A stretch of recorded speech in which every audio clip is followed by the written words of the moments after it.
Hey guys, and welcome back to Minecraft Redstone for Beginners. In this episode I'm going to teach you a couple designs for different auto reset RS NOR latches, as well as a side note I'm going to show you a little trick I know for transporting redstone. So basically what an auto reset RS NOR latch is it's a device that functions as an RS NOR latch but with multiple inputs and without the need to reset the inputs each time you hit a button.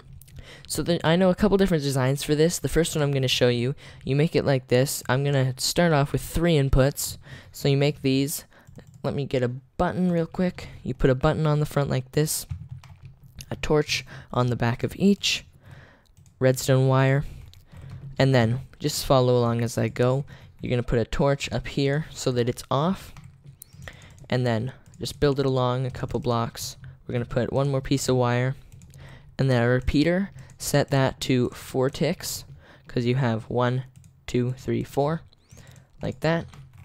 And then we're going to put a block, a block, a block, and then torch on there, torch on there, torch on there. So it looks like this so far.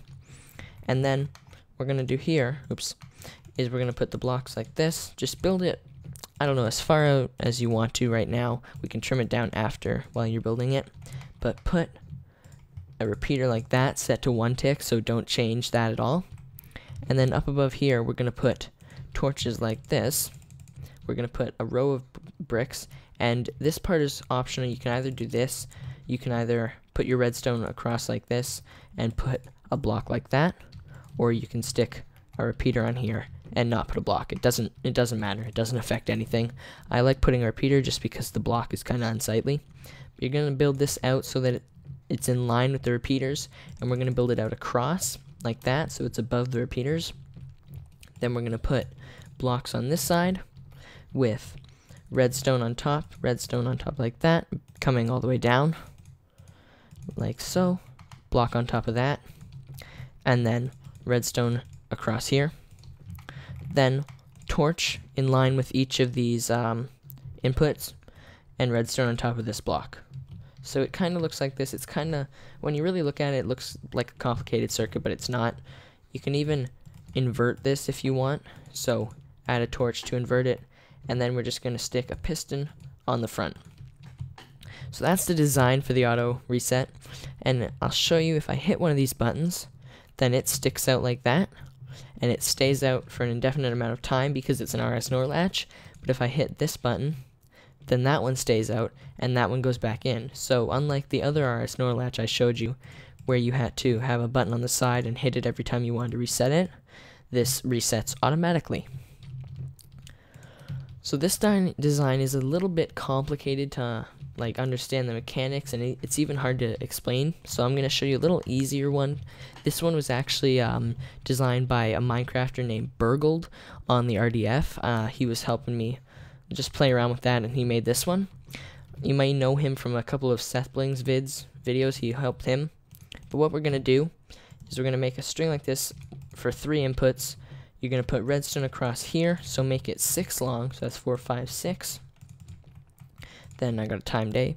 We're going to put buttons, okay, make it 5 long, sorry. And then buttons like this.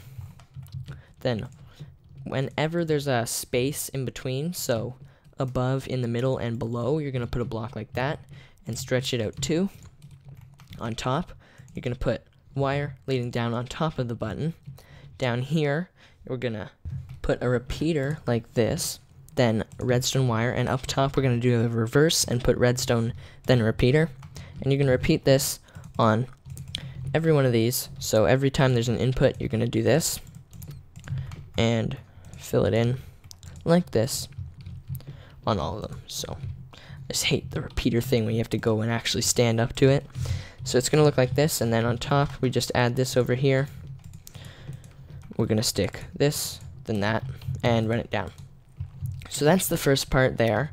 And the second part, we're going to, oh, it's raining. We're going to add a piston, not a sticky piston, just a regular piston on top of there, facing down. And down here we're going to add another piston like this. And then you're going to put 2 blocks on these pistons like that, and then across from here we're going to stick it out like this, just as many blocks as you want it to stick out, and then put wire on that. So then the final thing we're going to do is we're going to go back into here, and we're going to place a block in between these with a torch on it, like that. So that'll keep those perpetually activated. And then when we hit the button input, the piston down here will activate first and push it up top. And then, oh sorry, I made it wrong. You have to put this on top, my mistake. Instead of on the bottom, you put it on the top layer, so it's activated. And then when we hit the button, you have it like this. So then you can just add your inverter on the end, and that'll make it a positive signal, excuse me, instead of a negative signal when you hit the button. So as you can see, that one's out, and then when we hit this one goes out, and we can hit this one again. Sorry, missed it. And then we can hit this one. So they all come out and they stay out indefinitely. And this one's a little easier to explain. Basically what happens is when you start them out up here, the one that you hit, it goes to every one on the top, but only the one that it's attached to on the bottom. Or excuse me, I reversed that. It goes to every one on the bottom and only the one that it's attached to on the top. So you can see each of these individual buttons is linked to the top piston, and then this line down here enables them to connect to every one down there. And so that just starts it by pushing all the top ones down, but at the same time here, the bottom ones are activating, but because the charge was received from this one, the top one activates first, while there is no charge received to the top ones over here, so they get pushed up by the bottom ones until I charge it that way.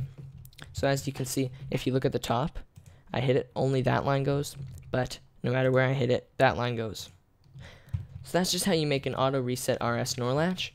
And then this device, it's pretty useful if you want some sort of button system where you don't want to have a really complicated reset to fix things up. I wish I'd put this into my tic-tac-toe, but I didn't. I just had a pretty primitive reset. But then one of the final things I'm going to show you is a little trick you can do with Redstone over here. Instead of just having your Redstone like this and connecting it with a repeater, you can actually put blocks like that and then connect it like this, and Redstone will actually travel 2 more extra blocks long. So see here, I have 15 lengths of redstone, then a repeater, and then 15 more. And over here I have 15 lengths of redstone, then a block, then a repeater, then a block, then 15 more. And you'll see when I put a torch here, it activates, and I put a torch here, it still activates, except this one is 2 blocks farther than that one. So it really cuts down on your repeater time, and since repeaters cause a little bit of lag, it also cuts down on your delay time between charges. So if you want something really fast, you can add that, and it'll cut down on the delay. And it's the same amount of resources, you just have to add the blocks, and it goes an extra block, which is pretty amazing. So I hope you enjoyed this episode of Minecraft Redstone for Beginners. Now that I've covered all the logic gates, next episode I'm going to be showing you clocks and pulsars. A big thanks to Burgled for helping me out with the auto NOR latch design. He really compacted it from my previous design. And also be sure to leave a comment or PM me if you want me to teach you anything on the show, anything you're having trouble making or you just want to know, and I'll show it on the next episode or a couple episodes down. So I hope you enjoyed this episode, and I'll see you next time on Redstone for Beginners.